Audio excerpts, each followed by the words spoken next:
Setoran iPhone, setoran motor, dan setoran aku laku ataupun setoran-setoran yang lainnya itu tuh adalah salah satu supaya kita itu bisa betah di pekerjaan kita, teman-teman. Akan tetapi mensyukuri segala sesuatu yang ada di sekeliling hidup kita ataupun yang ada di sekeliling teman-teman kita itu tuh bisa banget untuk menjadikan kita itu lebih bersyukur, yang tentunya akan menjadikan motivasi ketika kita itu bekerja, teman-teman. Oke, pada kesempatan video kali ini saya akan kembali membahas seputar pekerjaan di Indomaret, dikarenakan sekarang saya bekerja di Indomaret dan sekarang saya lagi berkecimpung di dunia retail, teman-teman. Artinya ada beberapa hal yang bisa saya sampaikan buat teman-teman semuanya, yang tentunya insya Allah akan bermanfaat banget, khususnya buat teman-teman yang sekarang masih nganggur nih, teman-teman.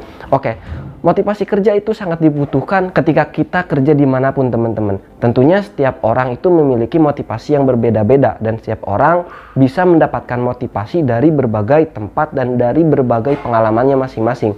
Nah, hal yang tadi saya sebutkan bahwasanya cicilan motor ataupun cicilan iPhone, bahkan cicilan-cicilan yang lainnya seperti aku laku, kredipo, dan yang lain sebagainya, mungkin itu bisa banget menjadikan kita itu untuk mendapatkan motivasi dari hal tersebut. Artinya bagaimana sih caranya kita itu supaya bertahan di perusahaan ataupun supaya kita itu bertahan ketika kita kerja. Jadi artinya bukan beban yang diada-adakan ya, akan tetapi ini berawal dari setiap kebutuhan dan keinginan seseorang ketika mereka bekerja, teman-teman. Ketika mereka bekerja, mungkin mereka itu berpikiran bahwasanya kalau misalkan saya ngambil motor ataupun kalau misalkan saya ngambil cicilan iPhone, mungkin saya kerjanya akan semangat, mungkin seperti itu. Akan tetapi tidak bisa diterapkan ke setiap orang ya, teman-teman. Nih, ini menurut saya kalau misalkan kita memiliki keinginan ataupun kita itu memiliki hal-hal yang kita impikan ya, seperti memiliki motor sendiri mungkin, atau mungkin kita itu ingin upgrade ke HP yang lebih baru, ke HP yang lebih bagus kayak iPhone dan yang lain sebagainya,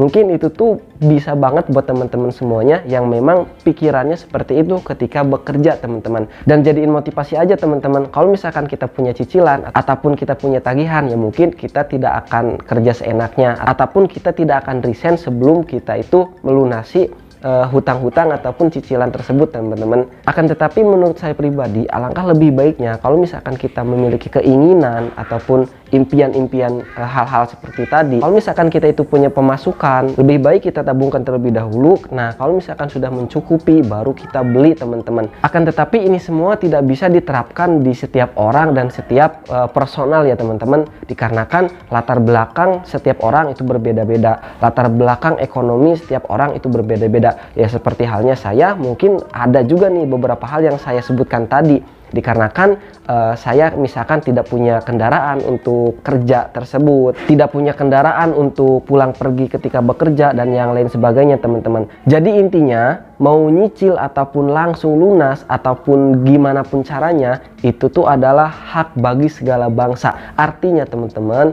mau langsung beres ataupun mau nyicil kayak tadi, ya itu tuh bebas, hak masing-masing dan sesuai porsi dan kemampuannya masing-masing, teman-teman. Dan kembali lagi ke motivasi saya bekerja di Indomaret, teman-teman. Jujur teman-teman, setiap pekerjaan ataupun setiap perusahaan itu pasti memiliki target, yang intinya kita sebagai karyawan itu pasti ada tekanan, pasti ada permasalahan, entah itu sama atasan kita, entah itu sama rekan kerja kita, dan berulang lingkup di perusahaan tersebut ataupun di pekerjaan tersebut, teman-teman.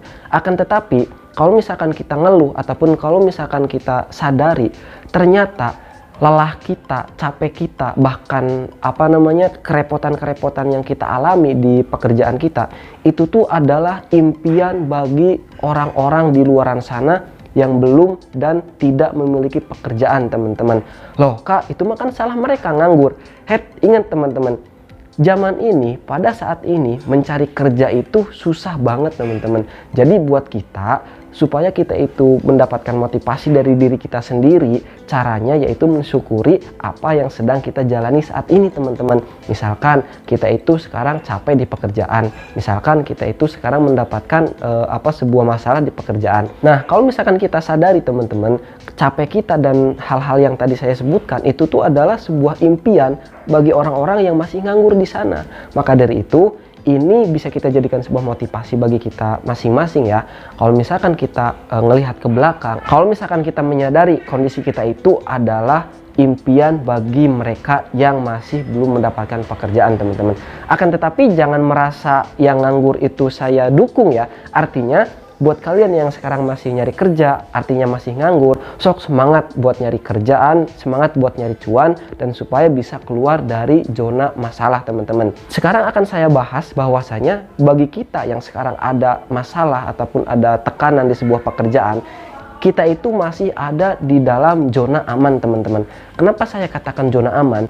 Sebenarnya kalau misalkan kita ada di zona-zona orang-orang yang tadi katakan nganggur, ya mungkin mereka itu zonanya zona tidak aman. Artinya gini loh, pekerjaan secapek apapun, pekerjaan semumet apapun, intinya kita itu akan keluar dan akan terbayarkan dengan gaji kita teman-teman, dan itu bisa menunjang untuk kehidupan kita. Nah, mengapa saya katakan kita itu ada di zona aman walaupun kita dapat masalah, walaupun kita dapat tekanan? Jadi sekali lagi bisa kita lihat ke belakang bahwasanya ada orang-orang ataupun ada teman-teman kita di sana, di luaran sana yang masih memimpikan kecapaian kita ataupun kesengsaraan kita ketika bekerja, yaitu orang-orang yang masih nganggur teman-teman. Nah, buat teman-teman semuanya, di video berikutnya akan saya jelaskan bagaimana sih caranya supaya pekerjaan-pekerjaan itu datang dan pekerjaan-pekerjaan itu ada di hadapan kita teman-teman. Nah, dikarenakan saya punya pengalamannya, jadi nanti di next video ataupun di video berikutnya akan saya jelaskan bagaimana sih caranya supaya pekerjaan-pekerjaan itu ada di depan mata kita, yang tentunya kita tinggal milih nih,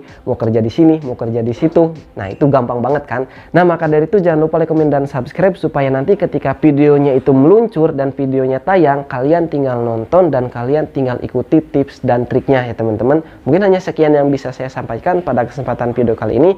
Saya Durun Nafis undur diri. Wassalamualaikum warahmatullahi wabarakatuh. Dadah.